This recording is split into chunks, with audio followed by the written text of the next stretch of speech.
Hello, it's Kim here, herbalist, storyteller, and I'm just standing in my cabin at the moment on a lovely May day. In fact, it's a ridiculously warm May day, and I'm going to take a wander with you out in my garden to see what's coming through, because it's entering the season where I get very busy from now until September with all the growing and the harvesting and the making of medicine to make medicines that sit on my shelves behind me.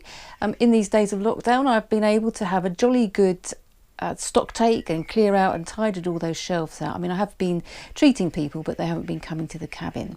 So what I want to show you also in this video is how to make a very simple, confidently, a cup of herb tea. I've just made a nice cup out of some herbs I've picked this morning in the garden. So let's wander on out and go and see what's growing in the herb garden. Okay, so I'm just here among my main herb beds, and I don't know whether you can hear it there, the birds are singing, the bees are very busy, and lots of things are coming out very rapidly. We've had in this season, some quite warm days, not enough rain, but some cold nights.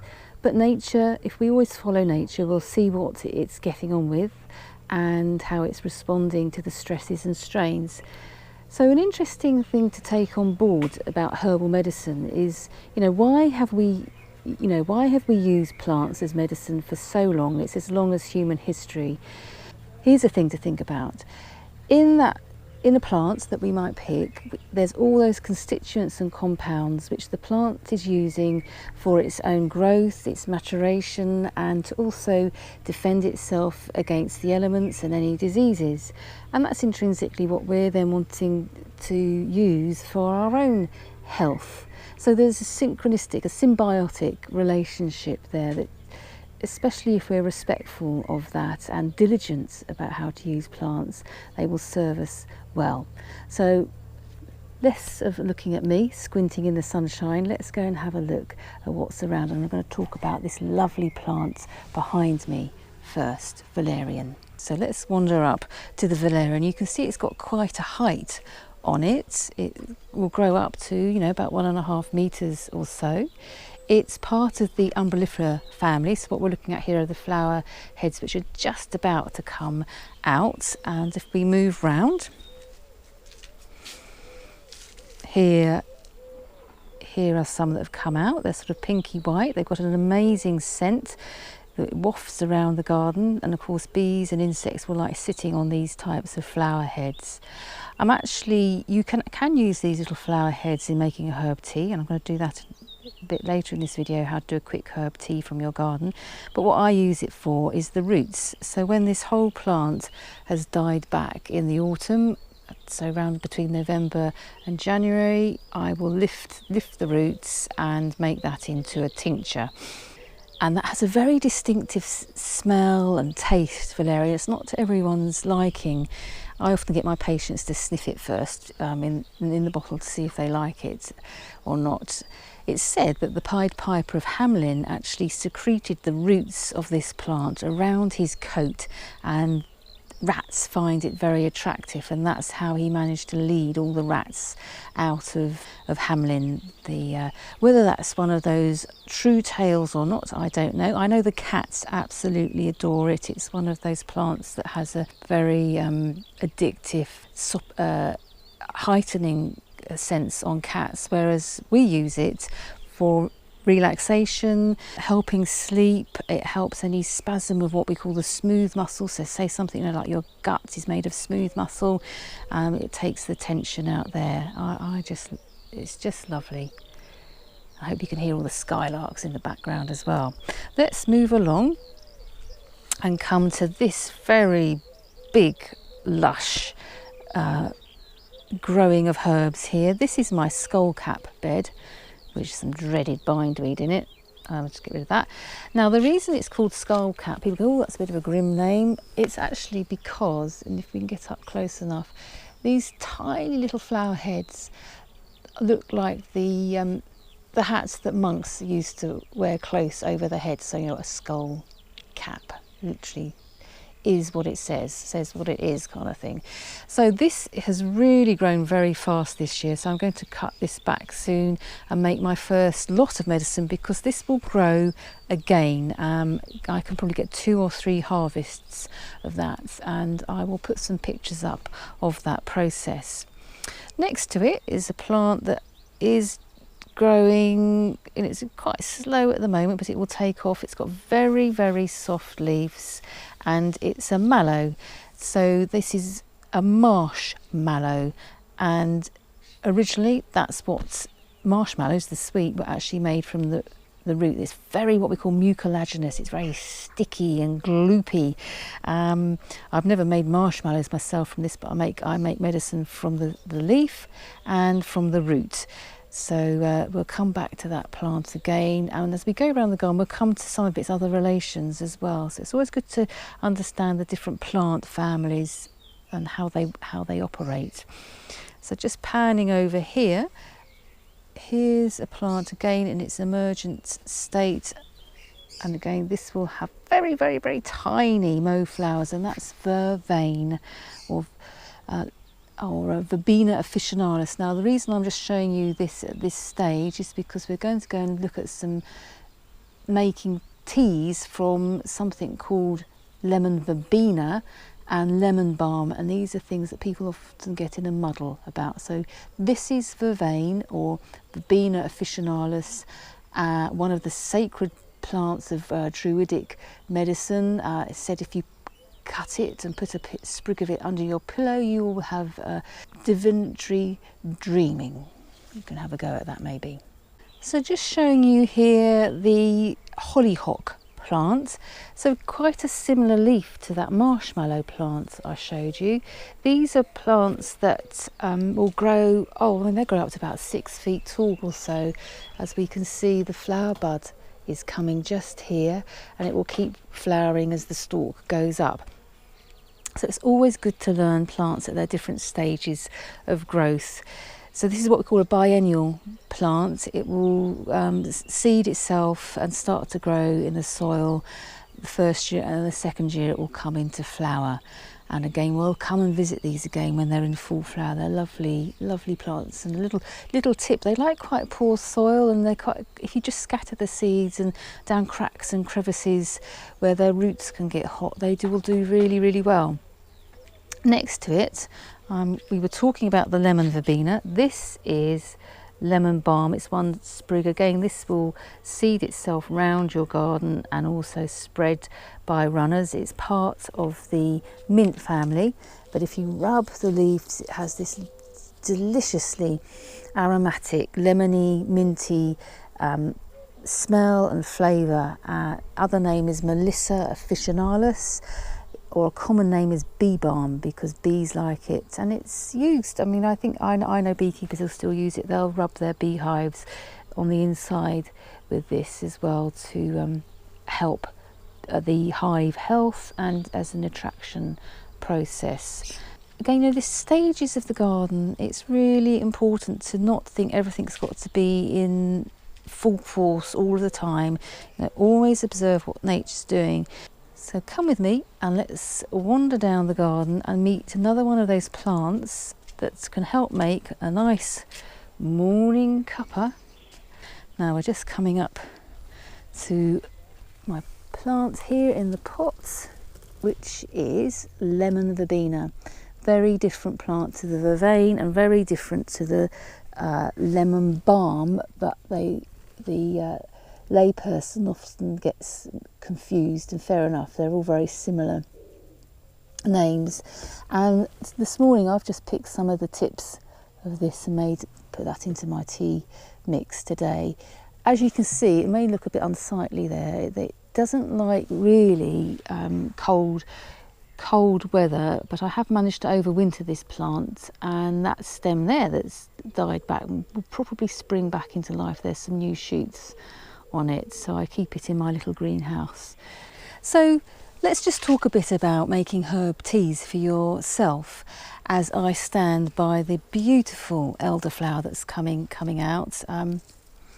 It's got you can always tell when elderflower is ripe for the picking. It's got a lemony, sweet smell. You can never pick it when it starts to turn brown or it gets quite a horrible decaying smell, and you know that that's not the right time to pick it. And the thing about elderflower is that there's often, well, there is sequential flowering, so you can go and pick things on successive days, or there will be enough flower heads for your need at any given point for your choice of what you're going to make. And I'm going to talk about elderflower cordial after tea making. So one of the lovely things to do if you do have a garden or there's somewhere where you can walk around is to gather some herbs in the morning and make your own cup of tea. So here's some more lemon balm. There's a big bush of it here. Again, beautiful aromatic smell if you rub the leaves.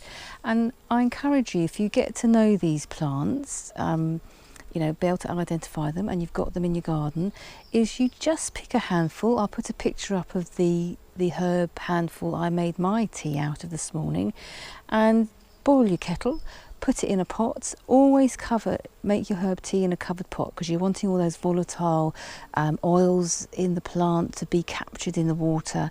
Leave it to infuse, to stand for 5 to 10 minutes, and then with your tea strainer, you know, strain it off and drink and enjoy. And it's a really good way to get to know, first of all, the flavour of the plant, and then start to tune in as how your body is feeling. And I think that's part of, you know, the bigger story at the moment. We've got a huge disconnect between the mind and the body, and not understanding there's a beautiful, joyous relationship going on in there. And once we privilege the mind more, we end up in these very anxious states. And I'm sure you can think what I'm referring to there with the pickle that the world's got itself into over certain major matters. So just delightful. So let's go back down to a bigger bush of elderflower I've got, and it may surprise you what I'm going to show you, but it's something that people often ask me about. So let's go and have a conversation a bit further down the garden. So here I am standing in front of another elder shrub, and as you can see, it's what we would call one of the Niagara shrubs. It's got mauvey brown leaves. Always interesting if you look further up these kind of plants, so they'll always revert to their true wild type, and that's slowly doing it. Anyway, this is one of the joys of my garden. It's just stunning, the colour and the smell when this comes on, and hopefully the weather will be kind and this will go on for a few weeks. And here we can see one that's perfectly out, this lovely rosy pink shade. And if we shake this one, I don't know if you can see that, the pollen is coming off, and it's pitch perfect, that one for picking. It smells sweet, it's sort of lemony, elderflowery, and really good time of year to make your elderflower cordial. I'll put the recipe up as well, but it's such an easy thing to do. So what you're wanting to do on a day like this, when it's dry, it's around about midday, it's warm, so if there's any moisture that's dried off, you want to pick about 30 flower heads in this state. You don't pick them when they're still tightly closed and the plant hasn't moved on enough, but you don't pick them when they're in a state of decay. And as I say, trust your senses. You'll know if they're not smelling nice, and of course you'll not be getting the compounds out of the plant that you're wanting, and it will also taste horrible. So beautiful state. So as I said, about 25 to 30 flower heads, depending on their size. These are still quite small. Sometimes you get them the size of your palm. If we get a bit of rain, we'll get them a bit bigger, but no chance of that, I think, at the moment. And then you put those in a bowl, and you're going to get a litre of water and 2 kilos of sugar, and you want some citric acid. You can get that from the chemist. In Britain here, we have to go to the chemist and get that. They'll always ask you what you're going to do with it, because people cut cocaine with it. So they always want to know that you're making elderflower cordial with it. And you want some lemon and oranges, I use. So In go the flowers to your bowl, nice big bowl. Heat up your water with the sugar, stirring that so you're making a sugar solution. Add in your citric acid and your chopped lemon and oranges if you choose, and then cover it all up, put a cloth over it and leave it to stand for, usually say about 4 days. It gives a beautiful aroma in your kitchen, and then you strain that and then you bottle it in clean bottles, preferably those ones with the Kilner type with a stopper on them, and then put it in the fridge. So that's a cordial. So a cordial is then diluted. You can dilute it with water, you can dilute it with fizzy water, you can have it as a cold drink or a warm drink, and it will have therapeutic properties if you're wanting to fight infections, and it's just also very pleasant tasting summer drink or winter drink. I often make quite a bit, and I'll freeze some. I'll put it in a very clean plastic bottle and put that in the freezer so that can then be defrosted at any point. And otherwise I'll put the first batch in the bottle in the fridge. Do make sure that you have made your sugar solution correct and that it's a clean bottle, because if that starts to ferment, you can end up with an explosive event. So I'll put the recipe up, and just to say that question, people say, well, can I use the other styles of herbs that I've got in my garden?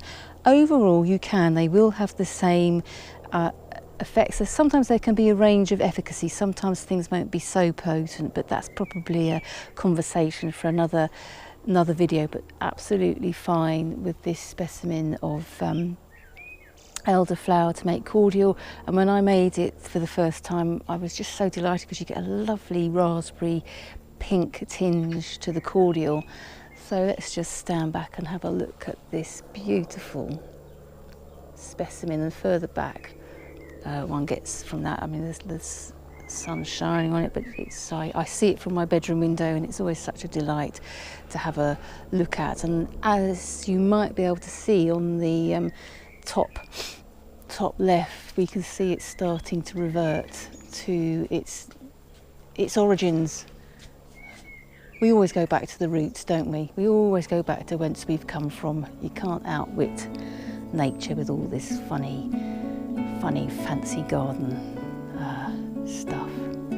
So I hope you've enjoyed that video. I'll be doing some more, and so do keep subscribing, do keep sharing, and look forward to seeing you again. Bye.